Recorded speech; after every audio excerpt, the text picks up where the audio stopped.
정보가 있는 시사 토크쇼 장윤선의 팟짱.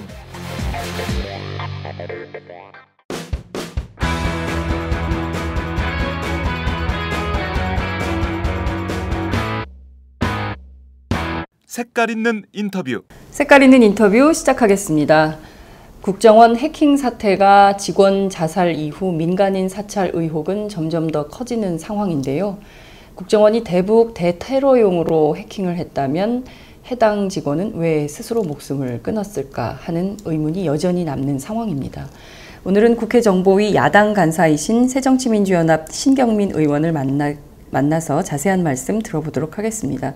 저희가 오늘은 직접 국회의원회관으로 출장을 나왔습니다. 의원님 안녕하세요. 네, 안녕하세요. 수고하셨습니다. 네, 저희가 이렇게 찾아다니는 출장 서비스도 합니다. 바쁘신 의원님들을 위해서는. 고맙습니다. 네, 이탈리아 해킹팀이 해킹이 되면서 국정원의 민간인 사찰 의혹이 처음 불거지기 시작을 한 건데요. 현재까지 상황 종합을 좀 해볼 필요가 있을 것 같다는 생각이 좀 듭니다. 도대체 지금까지 국정원의 해킹이 어느 수준에서 어떤 단계에 어느 상황에 이르렀다 이렇게 봐야 될까요? 지금 드러난 걸로는요. 국정원이 하여튼 누군가의 이제 타겟이죠. 목표를 지금 국정원은 대북공작원이라고 얘기를 하고 네. 저희는 대북공작원 플러스 내국인 이라고 지금 주장을 하는 대목이 이제 가장 엇갈리는 그렇습니다. 대목이고요. 뭐 해킹을 했다는 것은 이미 이제 인정이 된 거고요. 네. 그런데 갑자기 이제 직원이 사망을 한 겁니다. 이건 네. 전혀 아무도 국정원도 예정하지 못한 일이 벌어진 거죠. 그러면서 그러면 도대체 국정원 안에서는 무슨 일이 벌어진 거냐라는 것이 지금 새로운 네. 사안으로 벌어진 건데요. 정보위가 있었던 14일 그리고 정보위가 5시 무렵에 국정원이 끝났기 때문에요. 네. 그 이후 시간부터 이 임 과장이라는 사람이 사망을 한 18일 아침 내지는 17일 밤까지 네. 14, 15, 16, 17일 동안 무슨 일이 벌어졌느냐가 새로운 지금 이슈로 드러난 겁니다. 네. 네, 그러면서 사망을 하면서 이 언론 보도나 국민의 관심이 급속하게 양적으로도 많아지고 질적으로도 바뀌었다고 볼 수 있는 상황입니다. 네. 말씀하신 대로 14일 정보위원회가 끝나고 15, 16, 17 그리고 18일 오전에 이제 임 과장이 스스로 목숨을 끊는 일이 벌어진 것인데요. 그렇다면 이 사이에 특별감찰이 있었다 이렇게 봐야 될까요? 당연히 감찰은 하죠. 네. 그런데 누구를 감찰하느냐라는 것이 이제 전혀 알려져 있지 않았는데 네. 임 과장이라는 분은 해당 부서에서 4월 인사에서 옮긴 분입니다. 그러니까 이 직접 해킹을 담당했던 부서를 오래 하다가 네. 4월에 옮겼기 때문에 지금 몇 달 동안 공백이 있었는데 네. 이분이 갑자기 유서에 네. 삭제 얘기를 하고 나타난 겁니다. 그렇습니다. 그럼 도대체 어떻게 된 거냐? 되게 정보기관의 차단의 원칙으로 봤을 때 업무가 바뀌거나 떠나면은 물론 뭐 당연히 그렇고요. 업무가 바뀌고 바로 옆자리로만 옮겨도 자기 일에서 떠나게 됩니다. 그러니까 아이디나 패스워드 네. 모든 게 바뀌고요. 네. 심한 경우에는 출입증까지도 바뀌거든요. 갈 수 있는 사무실이 있고 갈 수 없는 사무실이 있는 것이 분명한 기관이기 때문에 모든 게 바뀌는데 네. 이분이 왜 와가지고 삭제 일을 하게 됐느냐라는 게 아주 중대한 의문으로 나오는 거죠. 네. 그러니까 14일 저녁부터 17일까지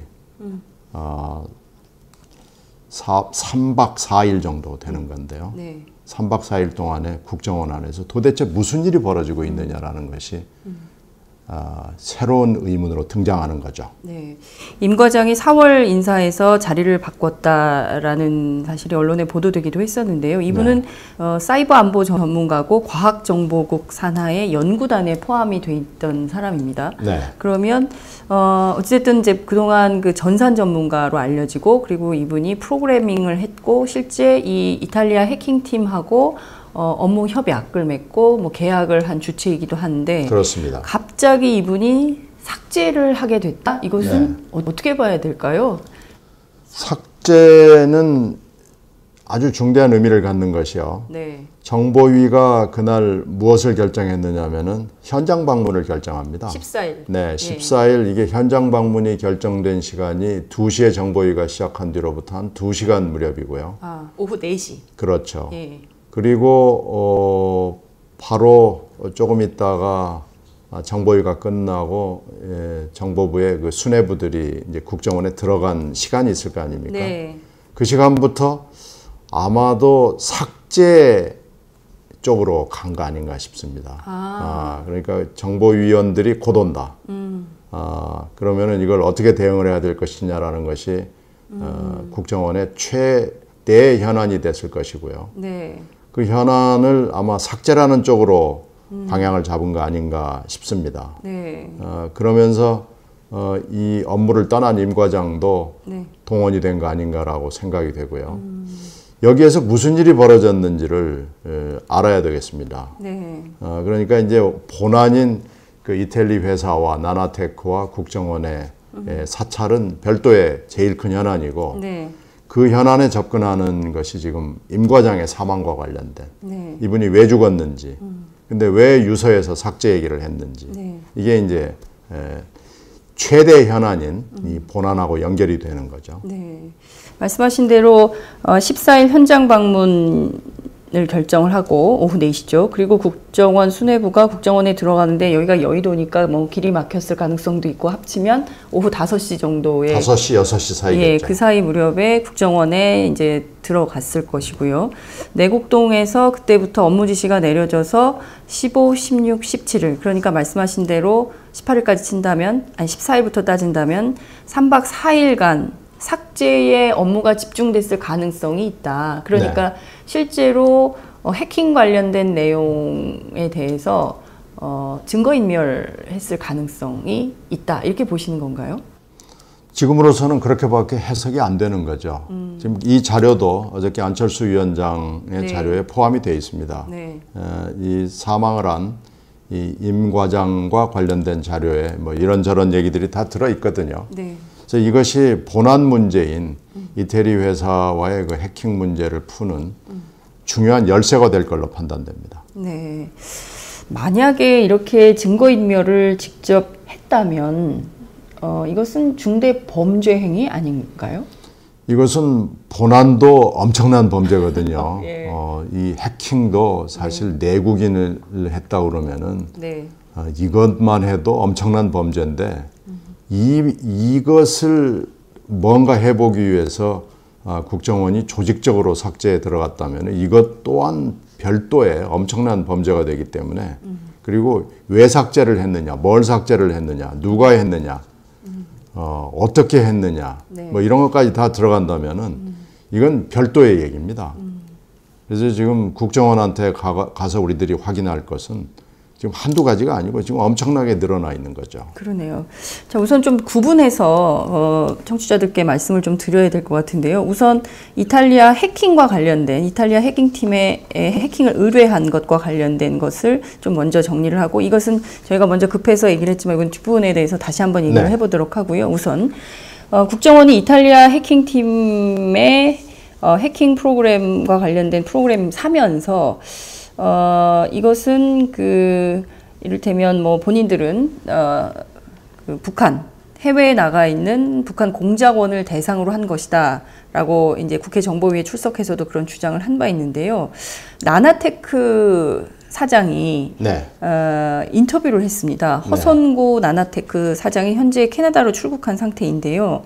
한겨레 인터뷰를 통해서 국정원의 주 타겟은 중국 안에 있는 한국인이었다, 이런 말을 했습니다. 이것을 일단 우선 어떻게 해석을 해야 될까요? 근데 지금 내국인이냐, 네. 공작원이냐라는 거 가지고 논란이 벌어지고 있는 상황에서 국정원이나 나나테크의 일관된 입장은 내국인은 없고 네. 대북 공작원, 북한 출신 내지는 하여튼 북한과 관련된 공작원을 네.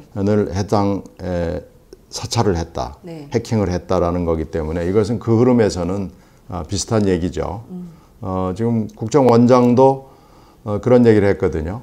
전 세계에 흩어져 있는 그 북한의 공작원들을 대상으로 한 것이었다. 네. 그게 이제 삼성폰에 대한 안드로이드 체제를 왜 자꾸 그렇게 최신 것까지 했느냐라는 데 대한 답변으로 네. 판단이 됩니다. 네.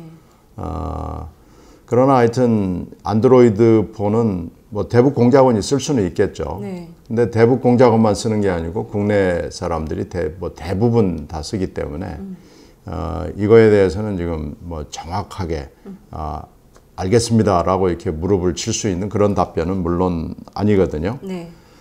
자, 그런데 이제 문제는 중국 내 한국인이냐라는 것, 또 아니면 전 세계에 흩어져 있는 공작원이냐라는 것을 보여주는 자료가 이제 비밀이라는 데 문제가 있는 거죠.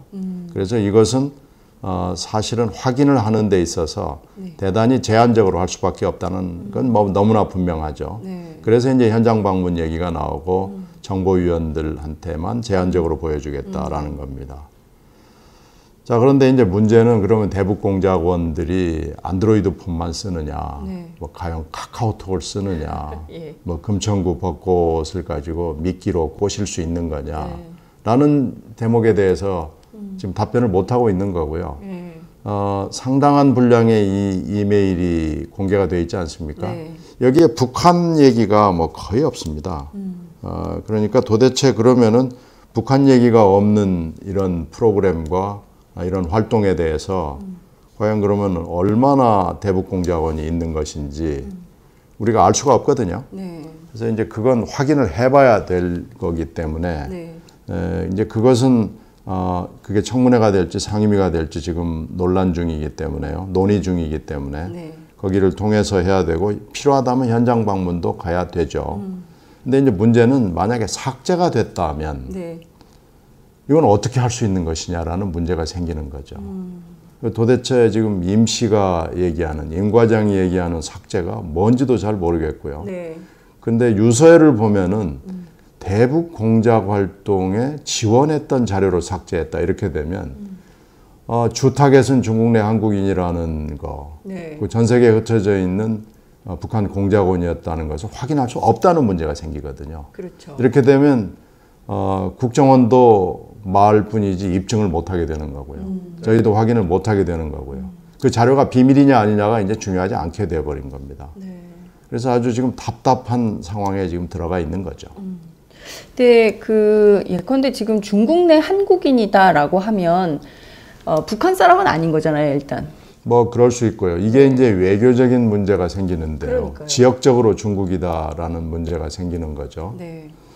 자, 그러면 중국 내 한국인이 중국에만 계속 있는 것이냐, 한국은 안 들어오느냐라는 또 문제도 생기고요. 네. 중국과의 외교적인 문제도 생기는 거고요. 그리고 이태리 이 업체는 이태리에 자기들의 그 데이터 센터가 있는 게 아닙니다. 네네. 이태리가 아니고 제3국에 있거든요. 그게 지금 어딘지 얼마나 되는지는 정확히 모릅니다만은 시티즌 랩이라는 연구기관이 내놓은 걸로는 미국에 있습니다. 그러면 이제 미국과는 또 무슨 문제가 생기느냐. 한미 관계가 아무리 돈독하다고 해도 이것은 주권에 관한 문제고 네. 국내외 국제법을 포함해서 네. 모든 것을 어기는 것이 됩니다. 그래서 지금 이 문제는 별도로 생기는 문제입니다. 이게 지금 한두 가지 문제가 아닌 상황이 되고 있는 건데요. 어쨌든 처음에는 북한용이라고 애써 축소했지만 사건은 지금 일파만파 커지고 있는 상황이고 경우에 따라서는 중국과의 외교 분쟁 또 우리의 영원한 동맹 국가인 미국과에도 외교 분쟁이 생길 가능성까지 지금 국정원이 스스로 초래하고 있는 게 아닌가라는 생각이 좀 드는데요. 다시 한번 또 조금 더 깊이 들어가 보도록 할게요. 우선 이 나나테크 사장이 캐나다로 출국을 했습니다. 도피 네. 의혹이 제기되고 있는 상황인데요. 사실 이번 사건, 이걸 범죄라고 본다면 범행과 상당히 관계가 밀접하게 있는 사람인데 이 사람을 해외로 나가도록 해도 되는 건가라는 의문이 좀 드는데 그 점은 좀 우선 어떻게 보십니까? 일단 뭐 법률적으로는 네. 거주 이전의 자유가 있으니까 나갈 수는 있죠. 네. 지금 고발이 된 상황이 아니기 때문에 네. 지금 수사하고 국정조사에 이 얘기만 있을 뿐이지 지금 법적인 지위상으로 봐서는 이분이 나가는 데는 아무 문제는 없을 걸로 보입니다. 네. 그러나 지금 상황상으로 봐서 이분이 나가는 것이 자유로 나간 것인지 어떤 기획에 의해서 나간 것인지를 좀 판단을 해봐야 될 거고요. 네. 근데 지금 이분은 국내적으로도 물론이지만 국제적으로도 대단히 주목을 받는 분이기 때문에 이분의 신변을 위해서라도 사실은 어딘가에 안전한 곳에 있는 것이 중요한데 과연 캐나다가 네. 안전한 곳인지 뭐 저는 잘 모르겠습니다. 하여튼 이분은 지금은 당장 나가 있지만 네. 언젠가는 그것이 무슨 형태로든지 간에 네. 수사가 됐든 조사가 됐든 국정조사가 됐든 청문회가 됐든지 와가지고 증언을 해야 될 아주 중요한 인물이죠. 네. 알겠습니다. 지금 그 국정원이 주장하는 해외에 있는 북한 공작원을 대상으로 한 것이냐, 아니면 새정치민주연합 등 야당이 제기하는 바대로 내국인, 그러니까 국내 민간인을 대상으로 한 사찰이었냐, 이것이 굉장히 중요한 초미의 관심사인 상황인데요. 조선일보가 이런 보도를 했습니다. 국정원의 해킹 대상은 18명이었고 이것은 모두 해외 종북 인사였다, 이런 보도가 나왔는데요. 이 점은 저희가 좀 어떻게 봐야 될까요? 사실상 지금 막 공방전이 벌어지고 있는 것 같은 생각이 들어서요. 이건 이제 맨 처음에 네. 20개를 들여왔다는 거 아닙니까? 네. 이 프로그램, RCS 프로그램 20개를 들여와서 18개를 대북 공작용으로 썼고 2개를 연구 개발을 위해서 국다는 게 네. 공식 설명이고요. 네. 그 2개 국내용은 국정원과 관련된 거라고 얘기를 했기 때문에 내국인의 사찰이 아니었다라고 설명을 하는 겁니다. 네. 근데 그 말을 그대로 받아들이면은 18명이라는 네. 숫자가 나오죠. 네. 그러나 그 당시에 명이라는 표현을 썼습니다만은 이게 정확하게는 라이센스, 그러니까 프로그램 운영권입니다. 프로그램 운영권이라는 건 뭐냐면은 한 명을 한다는 게 아니고요. 네. 그 라이센스 하나를 가지고 100명을 할 수도 있고 10명을 할 수도 있고 1명을 할 수도 있고 안 할 수도 있고 그런 자기 운영권이 있는 거죠. 네. 그렇기 때문에 18이라는 숫자는 고정적인 숫자가 될 수가 없습니다. 그러니까 20 곱하기 알파인데 여기에 이제 집착을 20에만 집착을 하면은 18이라는 숫자가 나올 수 있죠. 계산으로는 네. 그렇게 되는 거네요. 그러나 곱하기 알파 여기에는 이제 거의 뭐 굉장히 큰 숫자가 나올 수가 있는 거죠. 그러면 이 프로그램 운영권이기 때문에 예컨대 한 사람에 대해서 뭐 하루를 했을 수도 있고요. 한 사람에 대해서 뭐 30분을 했을 수도 있고요. 그렇죠. 뭐 며칠을 몇 달을 할 수도 있고요. 그건 운영하는 사람의 마음이고 네. 결국은 국정원의 마음이란 얘기예요. 그러니까 누구를 들여다봐야 되겠다라고 생각하면 거기에 꽂아서 그렇죠. 스파이웨어를 보내서 그 사람이 클릭을 하는 순간 네. 그 사람은 그 프로그램 운영자의 손바닥 안에 있다는 얘기죠. 근데 본인은 자기 핸드폰에 혹은 노트북 컴퓨터에 뭐 이런 프로그램이 깔렸는지조차도 알 수 없는 가운데 전혀 알 수 없는 상황에서 지난번에 시연에서 보여드린 대로 네.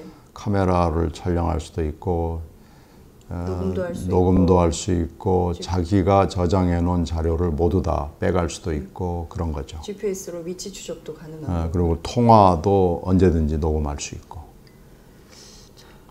의원님이 대상이셨을 수도 있겠다는 생각이셨네요. 모르겠습니다. 댓글 사건 때 세상에, 1년이 넘도록 활동을 했기 때문에 네. 뭐 그랬을 가능성이 있습니다만은 저는 점검해 보지는 않았습니다. 네. 그러니까 그 뭐 어제 장차관들 보안폰 지급해서 논란이 좀 되기도 했었는데요. 그것도 사실은 해킹의 한 일환이었을 수도 있겠다 이런 의심이 국민들은 드는데요. 그 점은 좀 어떻게 봐야 될까요? 그건 잘 모르겠습니다만은 네. 가능성은 충분히 있는 얘기죠. 그러니까 사실상 우리가 그냥 원형 감옥 안에서 다 같이 살고 있고 다 들여다보고 뭐 지금 그런 상태가 아닌가라는 생각이 좀 들기도 하는데요. 다시 좀 논점으로 들어가서요.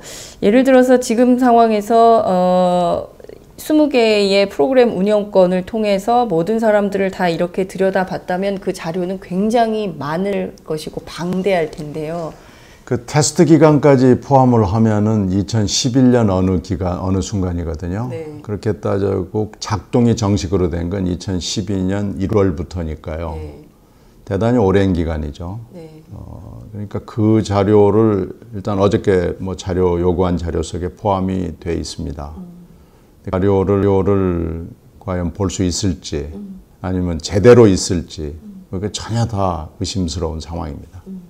지금 야당에서는 모두 30가지의 자료 요구를 한 상태인데요. 디스크 원본, 복구 파일, 로우 파일 등등입니다. 이게 30가지가 키포인트가 된다고 보는 이유는 어떤 자료들을 좀 중심적으로? 자료 요구를 하기 위해서 저희들이 굉장히 많은 시간을 여기 공을 들였습니다. 그래서 전문가들 의견도 많이 듣고요. 네. 지금 디지털 시대의 조사, 수사라는 것은 현장을 가서 할 수 있는 게 아닙니다. 가령 예를 들어 그 컴퓨터를 통해서 하던 그 컴퓨터를 옆방으로 옮겨놓으면 이 방은 아무 의미가 없는 겁니다. 이 방에 있는 컴퓨터는 전혀 자료가 되지 못하는 거죠. 네. 그런 상황에서는 일단은 그 로그 파일이 대단히 중요하고요. 근데 그 로그 파일을 삭제하는 기법도 못지않게 발달이 되어 있거든요. 네. 그래서 현장 조사를 가서 어느 사무실을 하나 들여다보고 하는 것은 말하면 진실에 접근하기 위해서 정말 아주 작은 일 아니면은 전혀 엉뚱한 지점에 가 있을 수 있거든요. 그래서 이 디지털 시대 조사를 위해서는 무엇을 해야 되느냐라는 그 목표를 놓고 저희들이 오랜 시간 동안 토론을 해서 나온 게 그 30개 자료의 리스트입니다. 네. 그리고 거기에 이제 갑자기 이분이 임 과장이 목숨을 끊었기 때문에 그거에 관련된 것들이 물론 추가가 돼 있고요. 그러니까 이 프로그램의 기획부터 시작을 해서 실행과 결과와 모든 것들을 일단 자료를 한번 보고 그 다음에 우리가 이 사안에 접근을 하자라는 원칙을 얘기하는데 네. 지금 여당 쪽에서는 손잡고 빨리 가자거든요. 그러니까요. 근데 손잡고 빨리 가서 봐야 그게 진짜 현장인지 아닌지를 확인할 수가 없고요. 디지털 시대의 특징 중에 하나가 유비쿼터스라고 그러잖아요. 네. 그 유비쿼터스는 전 세계 어디나 다 접근할 수 있고 흩어뜨릴 수도 있고 다 마음대로 할 수 있다는 거 아닙니까? 그 유비쿼터스를 생각을 해보면 국정원 내부는 지금 철저히 오염이 세탁이 돼 있을 가능성도 있고요.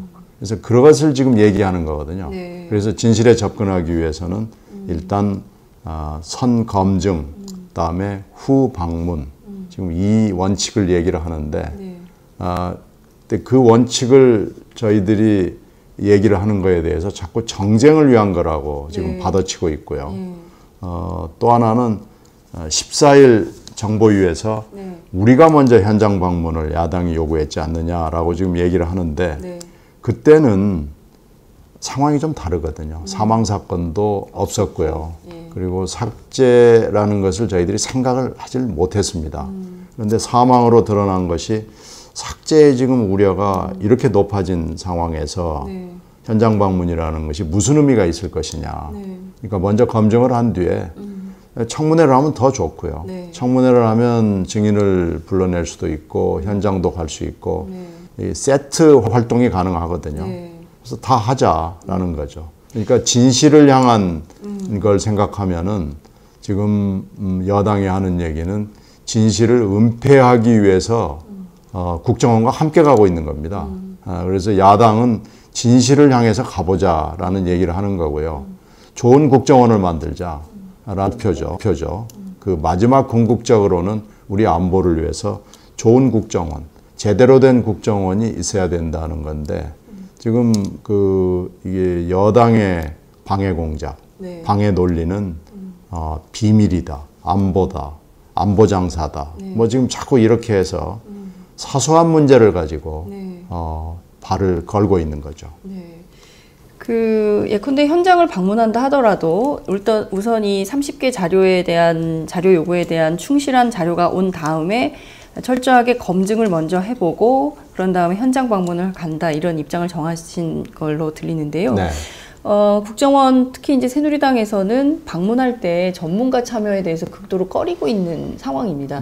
야당은 그렇죠. 전문가 참여가 중요하다 이렇게 보시는 디지털 거죠. 시대에는요. 네. 일단 우리가 먼저 자료를 본다고 하더라도 현장의 전문가를 대동하지 않고 가는 것은 사실은 야유회입니다.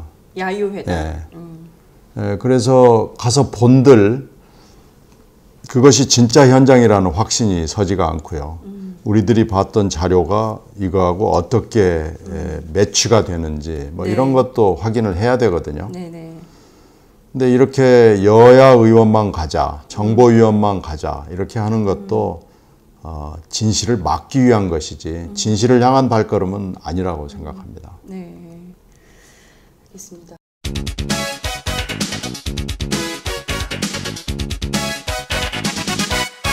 장윤선의 팟짱. 자, 다시 해킹으로 돌아갈게요. 해킹 관련해서 나나테크라는 회사가 등장을 합니다. 그러니까 국정원이 직접 이탈리아 해킹팀이라는 회사하고 거래할 수도 있었을 텐데 중간에 나나테크라는 회사를 끼고 한 것은 불법을 피하기 위한 거 아니었냐 뭐 이런 이제 보도도 나왔었는데요. 저는 이 나나테크라는 회사의 존재에 대해서도 좀 사람들이 굉장히 의문을 표하는 것 같습니다. 도대체 이 회사가 국정원하고 어떤 관계인지, 이탈리아 해킹팀하고는 어떻게 연결이 된 건지, 그리고 국정원 이외의 다른 정보기관들도 접촉했던 사실이 드러나지 않았습니까? 뭐 경찰청이라든가 네. 등등에서는 우리는 이게 일리걸하기 때문에 불법적 요소가 있어서 우리는 하지 않겠다라는 입장을 밝힌 것까지도 드러난 상황인데요. 이 점은 좀 국가정보위에서 어느 정도 수준으로 좀 파악이 좀 되고 있습니까? 이 사람이 지금 도피 중이기 때문에 정보위에서는 나나테크에 대해서 뭐 특별한 얘기가 없었고요. 네. 이메일을 쭉 읽어보면은 이 국정원 거기서는 이제 사우스 코리아 암이라고 그래서 네.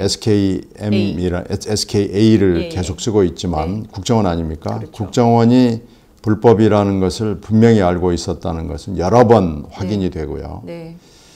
저희도 이 문제에 관심이 있어서 국정원 내부 사정에 밝은 분들한테 왜 국정원이 직접 하지 이 나나테크라는 아주 조그마한 회사를 쓰느냐라고 그랬더니 이게 그리고 또 왜 5163 부대니 뭐 이런 걸 네. 쓰냐 차라리 어떤 다른 기관 가령 네. 학교랄지 정부기관을 쓰냐 이렇게 얘기를 했더니 이것은 조직 안에 관료적인 문제가 있다는 거죠.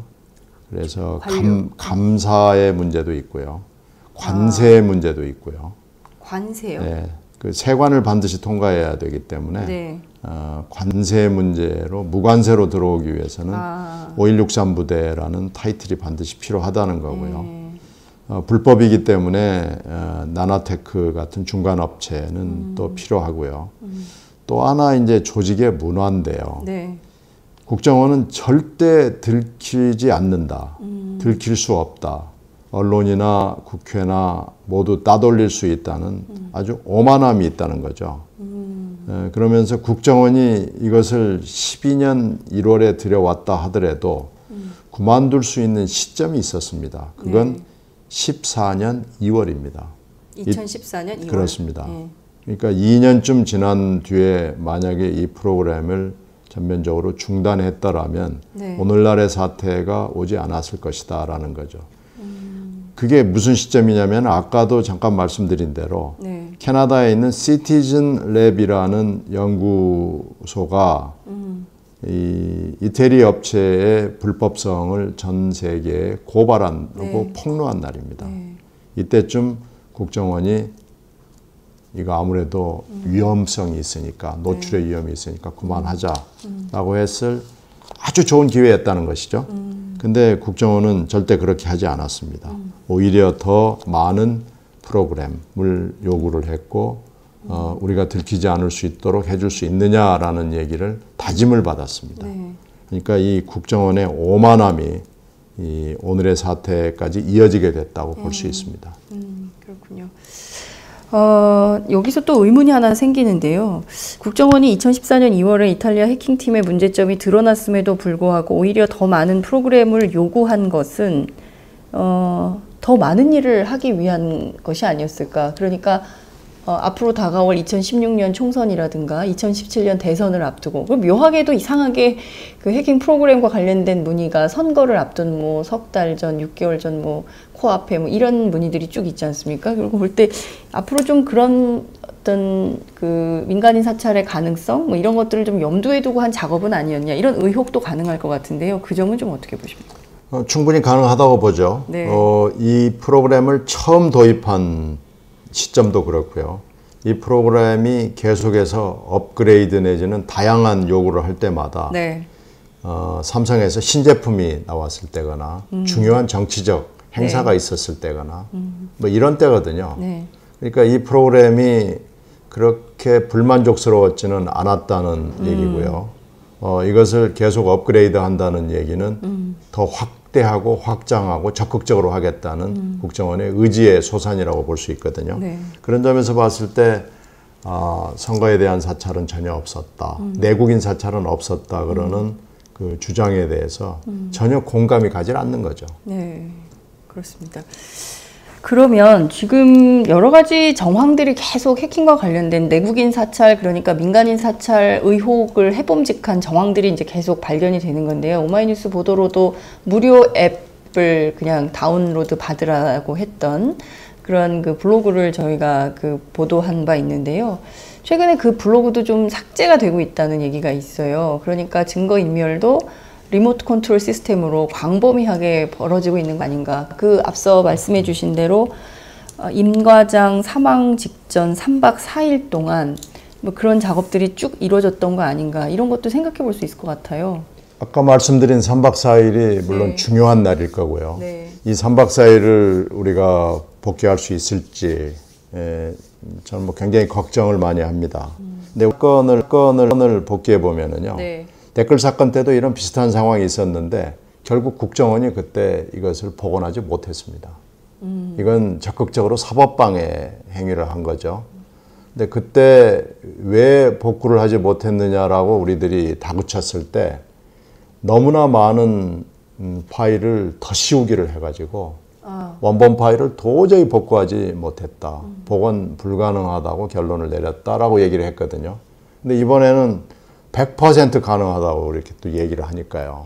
이게 도대체 국정원의 실력이 뭐가 진짜인지를 모르겠는데요. 근데 이분이 대학에서 전산을 전공한 뒤에 20년 동안 이 일을 해온 사람이기 때문에 네. 만약에 지웠다 그러면은 아마 복구가 불가능할 정도로 했지 않을까라는 걱정을 저희는 하고요. 네. 도대체 이 삭제 파일의 그 모집단 100%라는 것이 어딘지를 지금 우리가 전혀 알 수가 없고요.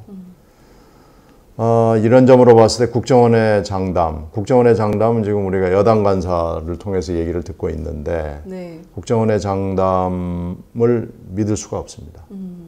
근데 지우는 방법은 여러 가지가 있다고 돼 있어요. 네. 디가우징 방법은 그때 민간인 사찰 네. 때 등장을 했던 거고 지난번에 댓글 때 등장했던 건 이레이징 네. 방법이 등장을 했는데 두 가지가 다 복구가 사실 좀 어렵습니다. 디가우징 방법은 많은 양의 정보를 짧은 시간 안에 할 때 쓰는 방법이라고 돼 네. 있고요. 이레이징 방법은 선별적으로 하기 때문에 시간이 좀 많이 걸린다는 거죠. 그러나 두 가지 방법이 다 자료를 영구 삭제하는데 상당히 효과적인 걸로 돼 있죠. 네. 그래서 저는 이 복구 복원이라는 말에 대해서 믿음이 가지 않습니다. 이것도 의문입니다. 일개 과장이 4급 상당인데 그 프로그램을 그냥 임의대로 삭제할 수 있나? 라는 생각이 좀 들기도 하는데요.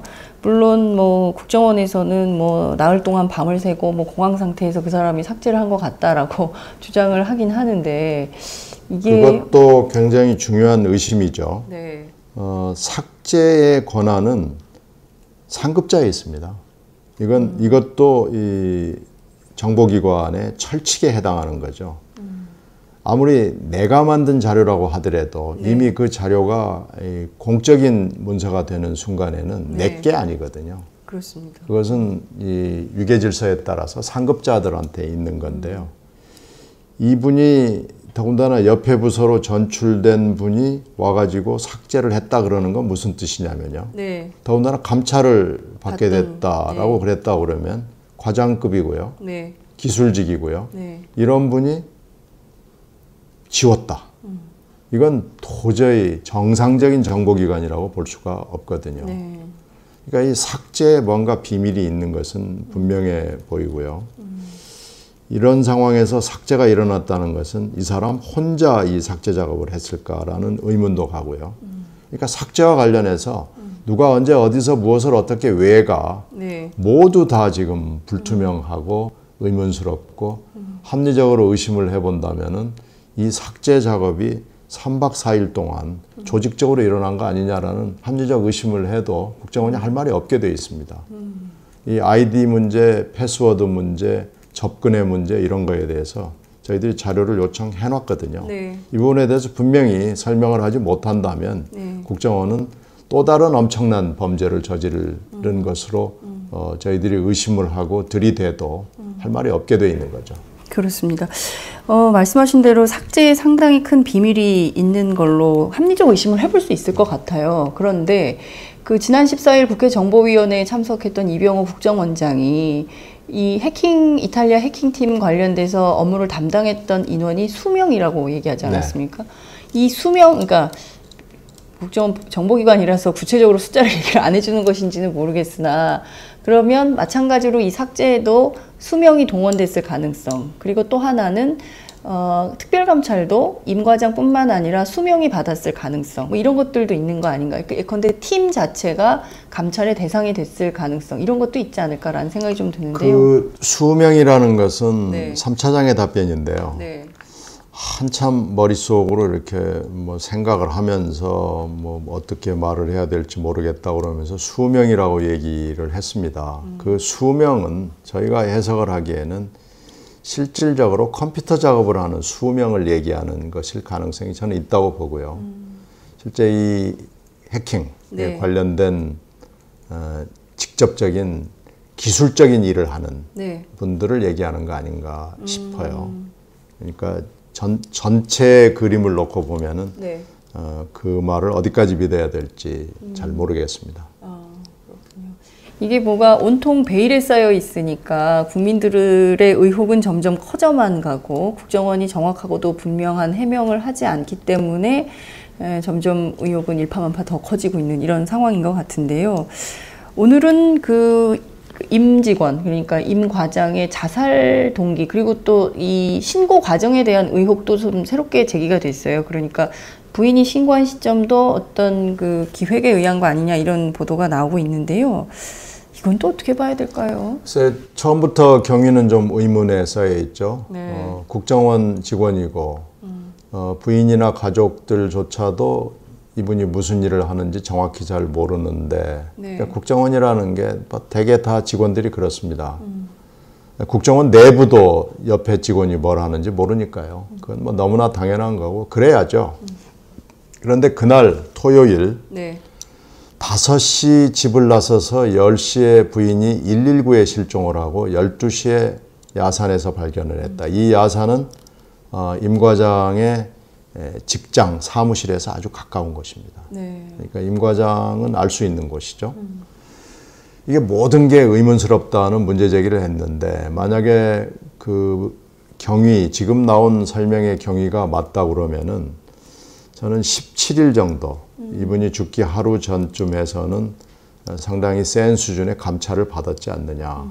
그러니까 이 임 과장이 출근하지 않는 것을 대단히 이상하게 생각했고 17일 날 무슨 일이 벌어졌기 때문에 네. 출근하지 않는 거에 대해서 우려와 의심을 했고 그래서 실종 신고를 하라고 부인에게 권유와 독려를 했고 아주 구체적으로 어떻게 실종 신고를 하라고 그렇게까지 한 걸로 봐서는 17일에 뭔가 국정원 내부에서 임 과장의 일이 일어났었다라는 거죠. 이것은 저희들이 삭제를 의심하는 것과는 또 다른 네. 얘기입니다.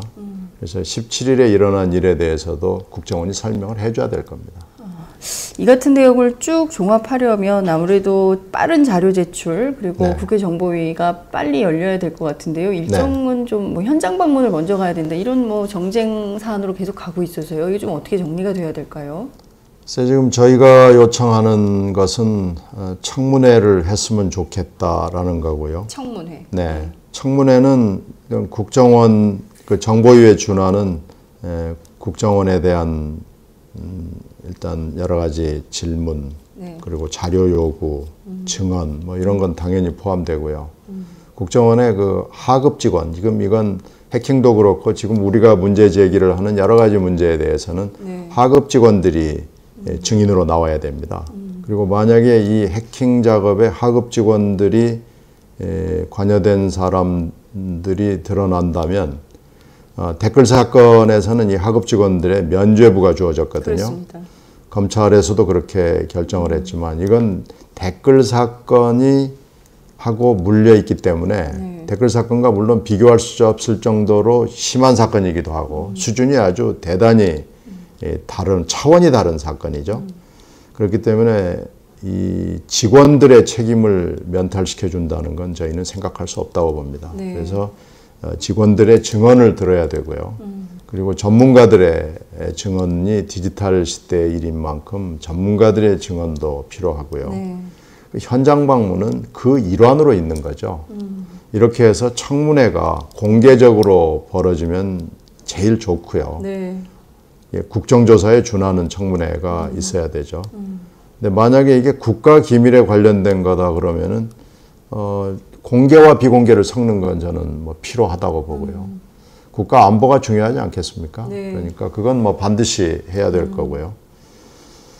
그래서 이런 정도 수준의 일을 해야지 네. 국회 그 말하자면 제대로 일을 하는 거죠. 네. 이것을 적당히 국가 안보 뒤에 숨어서서 적당히 넘어가고 지금 여당 의원들의 행태는 댓글 사건에서 행태와 거의 유사합니다. 네. 지금 뭐 사람만 바뀐 거죠.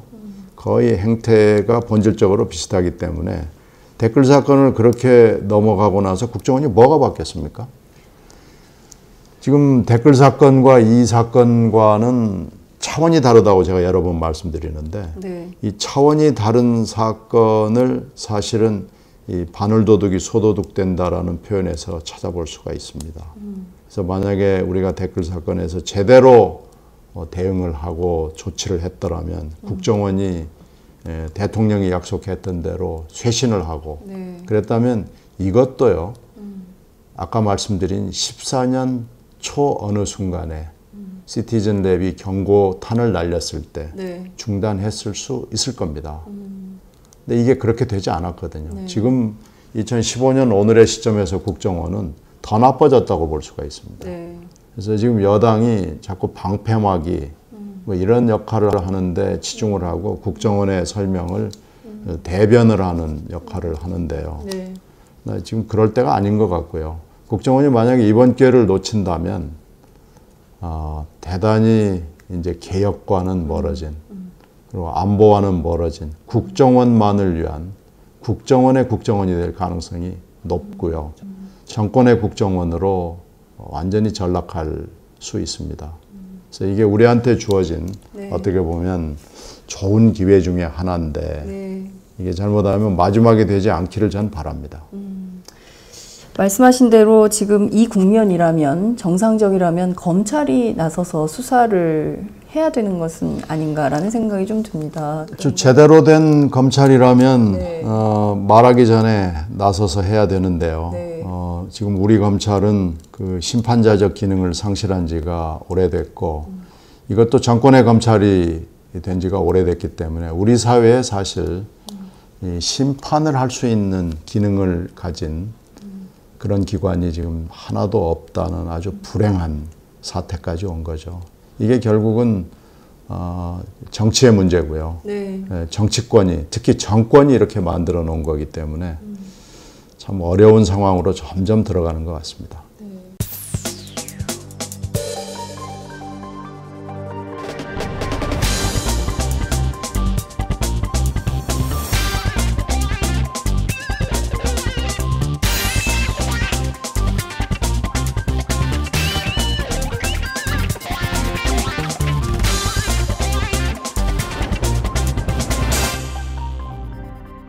장윤선의 팟짱.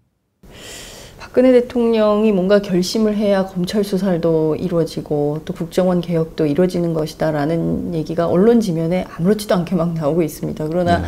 박근혜 대통령 지난 국무회의 때 뭔가 말씀이 있지 않겠냐, 말이 있지 않겠냐, 언급이 있지 않겠냐라고 했지만 아무 말이 없었습니다. 박근혜 대통령한테 그런 기대가 있습니까? 저는 전혀 기대하지 않습니다만은 네. 그래도 기대를 해야 되겠죠. 그러나 이 제대로 된 국정원을 갖는다는 거, 이건 우리 현실에서는 아주 절박한 문제거든요. 이렇게 댓글 달고 정상회담록 공개하고 더군다나 정보기관 일동 성명서 내고 이런 국정원, 또 간첩 조작하는 국정원, 이런 국정원은 결국 분단 상황에서 또 사강과 외교를 해야 되는 우리 같은 지정학적 나라에서는 불행의 시작입니다. 이게 제발 이런 문제에 대해서 이게 눈에 보이지 않기 때문에 정보기관을 개혁한다는 게 쉽지가 않고요. 정보기관 개혁을 해서 이게 정권에 도움이 되겠느냐, 또 정권 장출에 도움이 되겠느냐라는 생각을 하는데 정권은 5년이고요. 네. 이 나라는 영원합니다. 더군다나 우리나라는 이사를 할 수 없는 이런 지정학적 여건을 가지고 있고요. 네. 그 5,000년 역사가 그걸 증명하거든요. 그러니까 정보기관의 중요성은 외교안보의 중요성을 강조할 때 반드시 들어가야 되는 거거든요. 네. 근데 이걸 무시하고 이렇게 정권을 장출하고 정권을 유지해 간다는 건 역사에 대한 책임감이 없는 거죠. 이건 아주 식견이 짧은 거고요. 이렇게 가서는 나라의 안보를 아무도 책임지지 못하는 상황이 될 수 있습니다. 정말 끔찍한 상황이 계속 반복이 되는 것 같습니다. 2012년 대선 직후부터 시작된 국정원 댓글 사건, 정치 개입 문제가 여전히 아직도 재판 중인 가운데 또 이런 문제가 터졌는데요. 사실 국정원 댓글 사건 이후 정치권에서 국정원 개혁, 제도 개혁을 해야 된다라고 해서 국정원 개혁 특위도 만들지 않았습니까? 최대 쟁점이 국내 정치 개입 못하게 해야 된다라는 것이 굉장히 큰 쟁점이었지만 어찌됐든 논의 끝에 실종돼 버렸어요. 그리고 결국 지금도 여전히 민간인 사찰, 내국인에 대한 사찰 의혹이 일파만파 커지는 이런 국면이고요. 도대체 이거 어떻게 해야 됩니까?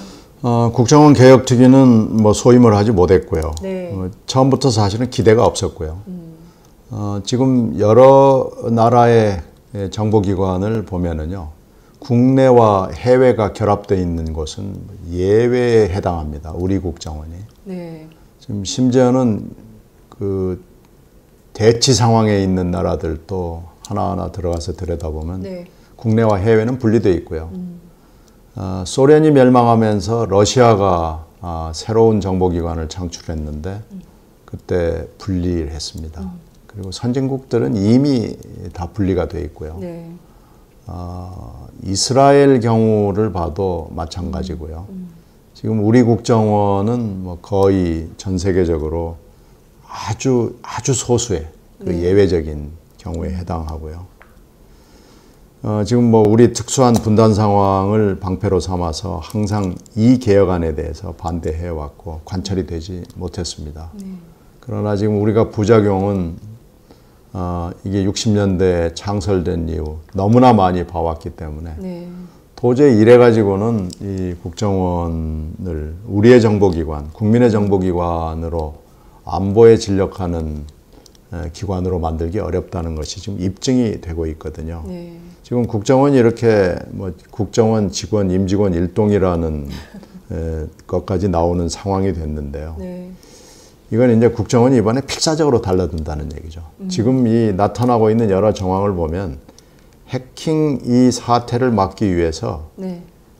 국정원이 대단히 비이성적인 방법, 아주 납득하기 힘들고 이해하기 힘든 대응을 하고 있는 겁니다.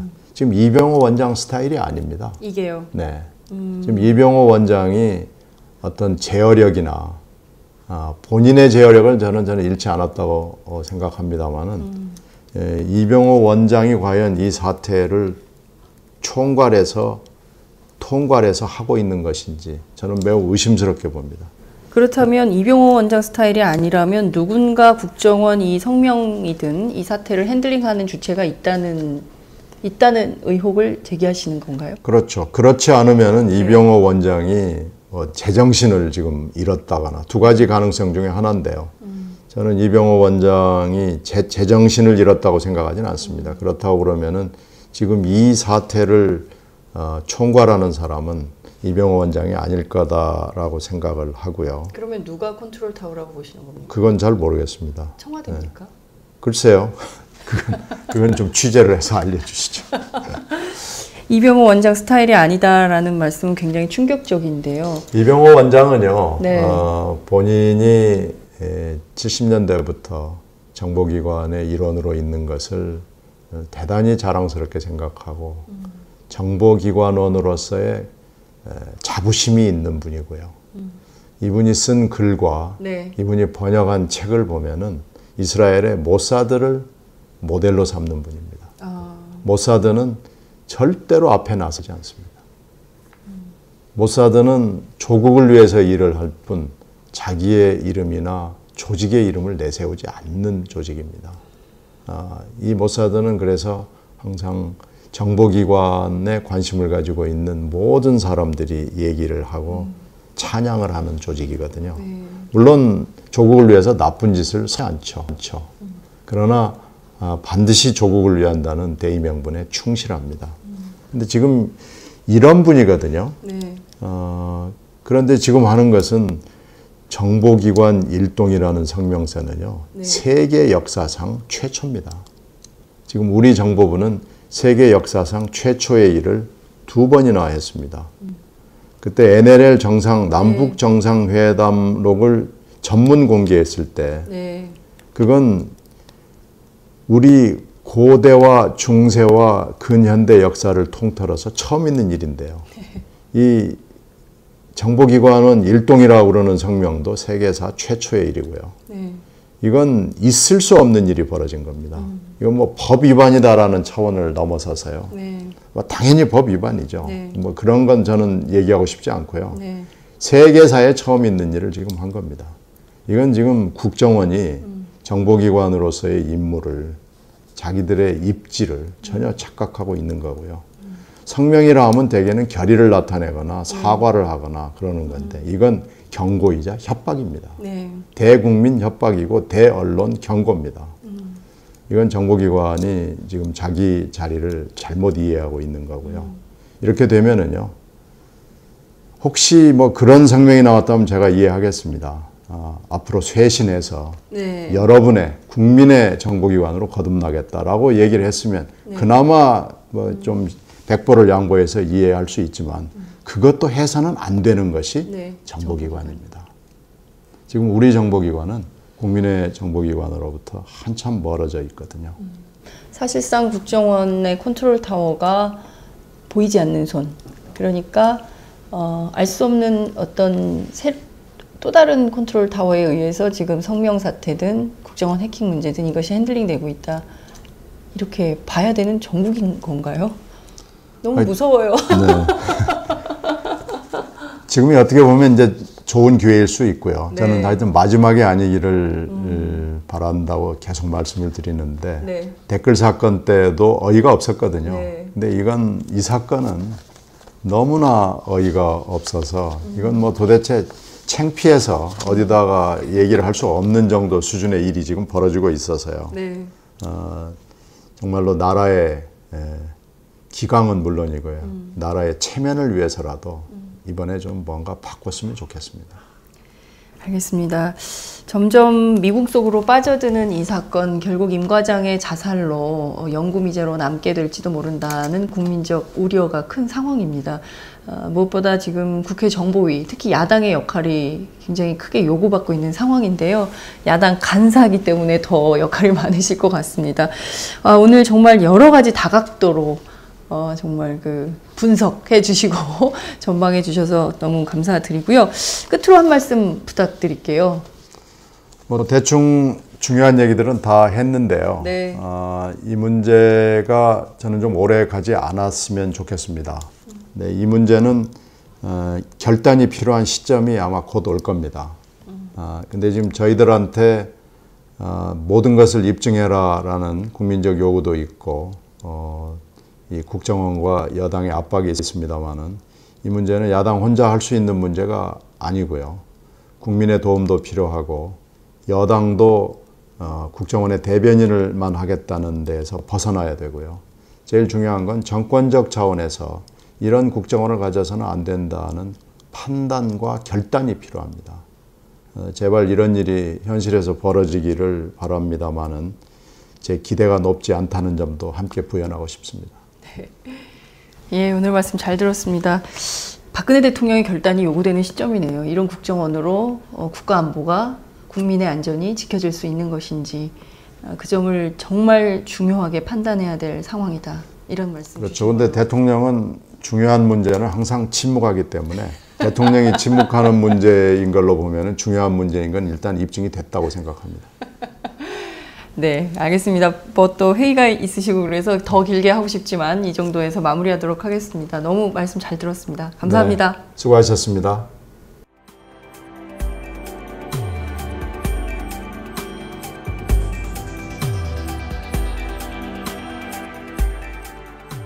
안녕하세요. 오마이뉴스 시민기자 최병석입니다. 저는 최근 대한민국 쓰레기 시멘트의 비밀이란 책을 출간했는데요. 오마이뉴스 10만인 리포트의 연재한 기사를 다듬어 책을 펴냈습니다.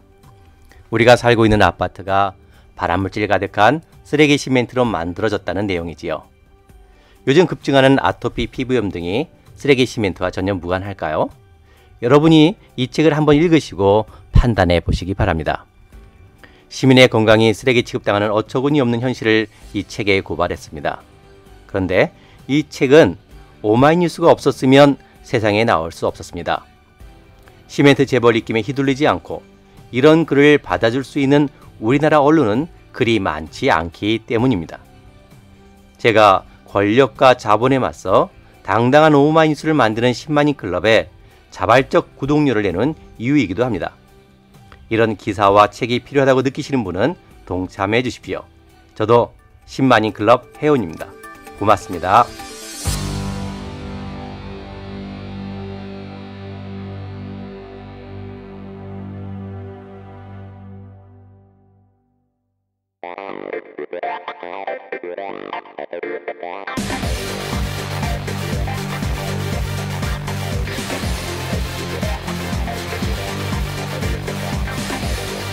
정보가 있는 시사 토크쇼 장윤선의 팟짱.